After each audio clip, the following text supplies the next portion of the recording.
ეთერში და ახლა ჩართვა სასამართლოდან ჩვენ ახლა ალექსი პეტრიაშვილს დაველაპარაკებით, რომელიც სულ რამდენიმე წუთის წინ სასამართლომ 5,000 ლარით დააჯარიმა და ვილაპარაკებთ ამ გადაწყვეტილებაზე. ბატონო ალექსი, მოგესალმები, მადლობა თქვენი დროისთვის. გვითხარით, რითი ხელმძღვანელა სასამართლომ თქვენთან დაკავშირებით 5,000 ლარით ხართ დაჯარიმებული, როგორც ცნობილია, გამონაკლისის გარეშე. დიახ, 5,000 მოგესალმებით, ანა, მივესალმები თქვენს მაყურებელს, მადლობა ამ შესაძლებლობისთვის. ჩვენ გავხდით მომსწრე მორიგი ცირკის ამ შენობას ქვია საქალაქო სასამართლო, მაგრამ ამ შენობას არაფერი აქვს საერთო სამართალთან. ამ ქვეყანაში სამართალი არ არსებობს. სანქცირებული მოსამართლის მანტიაში გამოწყობილი პირი სამართლებს ჩვენი ქვეყნის მოქალაქეებს, რომლებიც ვიბრძვით საქართველოს მომავლისთვის და საქართველოს დემოკრატიული და ევროპული განვითარებისთვის. ეგრეთ წოდებული შინაგან საქმეთა სამინისტროს ეგრეთ წოდებული წარმომადგენლები განსაკუთრებით უსუსურები იყვნენ. მათი მხრიდან ადგილი ჰქონდა ძირითადად დემაგოგიას, რომლითაც ისინი სარგებლობდნენ ჩემსდამი ბრალის საყენების დროს. ჩემი მხრიდან განემართა მათ, რომ პოლიცია თანამონაწილეობდა, ეს ჩანს ვიდეოში, თანამონაწილეობდა გზის გადაკეტვაში, რითიც არეგულირებდა უსაფრთხოებას იმ მონაკვეთში, მაგრამ წინასწარ განსაზღვრული იყო, ანაც ხადზე ცხადი იყო, რომ ეს საქმე ისევე როგორც ძალიან ბევრი სხვა საქმე დასრულდებოდა ჯარიმით. ეს ჯარიმა ჩვენ მე პირადად ვერანაირად ვერ გამაჩერებს, ვერ შემაჩერებს იმ ბრძოლისგან, რომელსაც ჩვენ ერთად ყველა ვაწარმოებთ ამ რეჟიმის, ივანიშვილის რეჟიმის წინააღმდეგ. ბრძოლა გაგრძელდება, იქნები დღესაც ყველას და ყველა დღეს სადაც საჭიროა, როდესაც საჭიროა აქციების მონაწილეობას გავაგრძელებ აქციებში მონაწილეობას აუცილებლად და მივიყვანთ ამ გამარჯვებას ბოლომდე. ბატონო ალექსი, ეს თქვენ ეს გადაწყვეტილებაც ისევე როგორც სხვა შემთხვევებიც რაღაც იმგვარ პრეცედენტს ქმნის, რომ მიუხედავად იმისა, რომ შესაძლოა აქციის მონაწილე პოლიციის მითითებით მოქმედებდეს, ან მასთან ერთად იდგეს ხო კონკრეტულ ტერიტორიაზე, ეს ფაქტორად და გარემოებად არ არის შეფასებული სასამართლოს მხრიდან, ხო? აი თუ გახსოვთ თბილისი მოლთან გადაკეტვის საქმეზე დაკავებული პირები, ყველა მათგანი საუბრობდა, რომ ისინი პოლიციის მითითებით მოქმედებდნენ და ზოგიერთ შემთხვევაში პირიქით აი მოქალაქის მიზანში ამოღებული მოქალაქის გადაგდება ხდებოდა სავალ ნაწილზე, რა მიზნით, რომ იმ მუხლით გასამართლებულიყვნენ, შემდეგ რა მუხლითაც გასამართლდნენ. აი თქვენი დაკვირვება რა არის ამ პროცესზე? 3 ჩანაწერია მიტანილი თქვენთან დაკავშირებით, როგორც ვიცით, 2-ში საერთოდ არ ჩანხართ, როგორც ითქვა და 1-დან რა დასკვნა შესაძლებელი იყო, რომ გამოეტანა მოსამართლეს, თუ არა წინასწარ განზრახული მიზანი, რომ თქვენ დაეჯარიმებინეთ. კი, ეს ერთმნიშვნელოვნად იმ თავითვე ცხადი იყო, ანა რომ მიზანი იყო დაჯარიმება, ეს არის ერთგვარი დაშანტაჟების, დატერორების, დაშინების მცდელობა ივანიშვილის რეჟიმის მხრიდან, რაც არის სრულიად წარუმატებელი. ჩვენ მაინც ყოველდღიურად ვხედავთ ათასობით ადამიანს, რომელიც გამოდის ქუჩაში, ნაცვლად იმისა, რომ აქ სასამართლოს წინაშე წარსდგენ ის მოძალადეები, რომელსაც ზოგს საერთოდ არ აქვს არავითარი ნიშანი და ზოგს აქვს პოლიციის განმასხვავებელი ნიშანი და ზეწოლას ახდენენ ფსიქოლოგიურს, ფიზიკურს, ტერორს აუწყობენ ჩვენს მოქალაქეებს.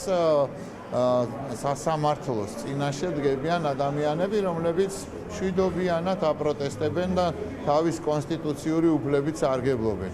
ეს არის რეჟიმის მხრიდან წინამძღოლში ერთგვარი ფართხალი, რომ რაღაცა შემოიტანონ შიში და პანიკა მოქალაქეებში, თუმცა თვითონაც ჩამოუყალიბებლები არიან და უცოდინრები იმაში თუ რა და როგორ ხდება გადაკეტვის დროს ძალიან ბევრი აცდენა ჰქონდათ მათ მიერვე მოტანილ ვიდეოსთან დაკავშირებითაც, უარყოფდნენ, რომ პოლიცია თანამონაწილეობდა, ამ დროს ვიდეოებიდანაც ჩანს, რომ პოლიცია თანამონაწილეობდა, ეს ჩვენთვის იყო, რა თქმა უნდა, გზავნილი და სიგნალი, რომ გადაკეტვა ხდება კანონიერად და კანონის წარმომადგენლებს არ აქვს პრეტენზია მოქალაქეების მიმართ.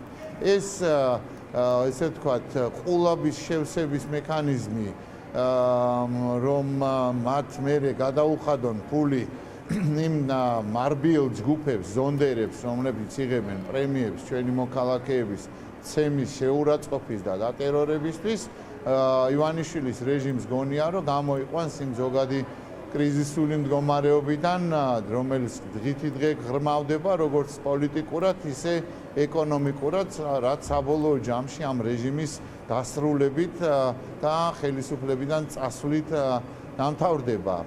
მაგრამ ეს ბრძოლა გრძელდება ამ ბრძოლაში. კი, აქ საინტერესოა ხელისუფლების აღქმა დღევანდელი განმარტება, რაც ნახეთ ქართული ოცნების წარმომადგენლების, რომ აი ცდილობენ მანიფესტაციებთან და თქვენ იცით, რომ ყაველაშვილმა ხელი მოაწერა ამ ახალ ტალღას რეპრესიული ცვლილებების და განმარტება ამაზე არის ოცნების მხრიდან ის, რომ ისეთი მექანიზმები შემოაქვთ, რომელიც არიდებს მათ თურმე ახალ პრობლემებს. ეს არის ციტატა და ზოგადად ყველა კანონი რეპრესიულიაო, დეპუტატი მახაშვილი ლაპარაკობდა, რადგან ადამიანები გარკვეული ტიპის დანაშაულის ჩადენისგან შეაკავოს.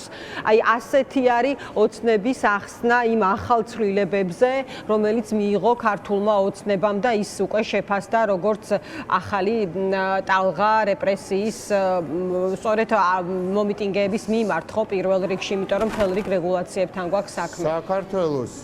საქართველოს საზოგადოება და საერთაშორისო თანამეგობრობა და შესაბამისი საერთაშორისო ორგანიზაციების მხრიდან საერთოდ არ ყოფილა ამ დოკუმენტების შეფასება, ჩვეულებრივად ქვეყანაში დამყარებული არის დიქტატურა.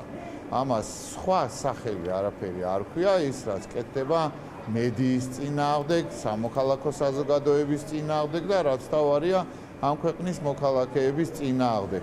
ცინიზმის წვერვალები, რა თქმა უნდა, მათ დაპყრობილი აქვს, მაგრამ საქართველოს მოქალაქეები თვითონ ზრუნავენ თავის მომავალზე და მათი მომავალზე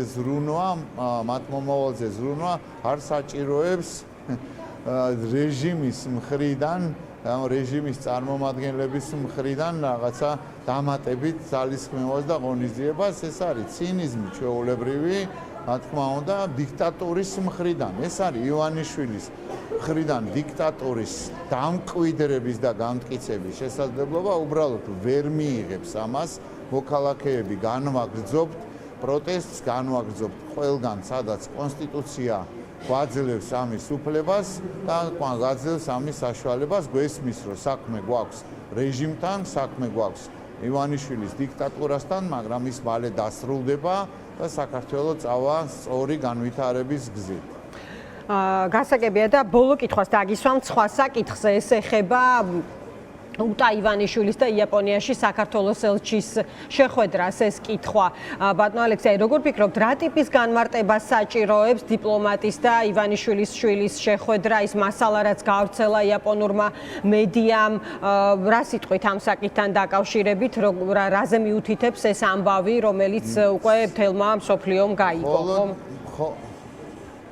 მხოლოდ და მხოლოდ გულისტკივილი უნდა გამოვხატო, რომ ჩემთვის ძვირფასი საგარეო საქმეთა სამინისტრო, რომელშიც წლების მანძილზე სხვა მეგობრებთან და კოლეგებთან ერთად ვიბრძოდი საქართველოს ევროპული და ევროატლანტიკური მომავლის და საქართველოს დემოკრატიული განვითარებისთვის, აღარ არსებობს სრული ამ სიტყვის მნიშვნელობით. ეს არის რაღაცა ივანიშვილის რეჟიმის ქვედანაყოფი, რომელიც ასრულებს ივანიშვილის და მისი რეჟიმის დავალებებს. ასრულებს, იქნება ეს პოსტალიონის ფუნქცია, თუ იქნება ეს რაღაცა დემაგოგიის გავრცელების ფუნქცია, თუ იქნება ეს რაღაცა საერთაშორისო საზოგადოების ტყუილში შეყვანის მცდელობა. ყველაზე სამწუხარო ის არის, რომ საგარეო საქმეთა სამინისტრო საქართველოს აღარ ყავს არც მის ცენტრალურ აპარატს და არც მის წარმომადგენლობებს საზღვარგარეთ აღარ აქვთ რეალურად საგარეო პოლიტიკის განხორციელების ფუნქცია, არამედ ისინი ასრულებენ რეჟიმის, ივანიშვილის რეჟიმის და მისი ასე ვთქვათ თავკაცების დავალებებს. ეს არის და ეს არის ძალიან სამწუხარო. ისინი ხვალ რომ საქმეზე მიდგეს და საჭიროდ გახდეს მოამზადებენ დოკუმენტაციას ნებისმიერს, რომელმაც შეიძლება გამოიწვიოს რუსეთთან კიდევ უფრო მეტი დაახლოება და მე ვერ ხედავ, რომ განსაკუთრებული წინააღმდეგობა იქნება ამ წარმონაქმნიდან, რომელიც შემთთვის ესეთი ძვირფასი იყო თავის დროზე და ერქვა საგარეო საქმეთა სამინისტრო. დიდი მადლობა, ბატონო ალექსი, დაგემშვიდობები. თქვენ ასევე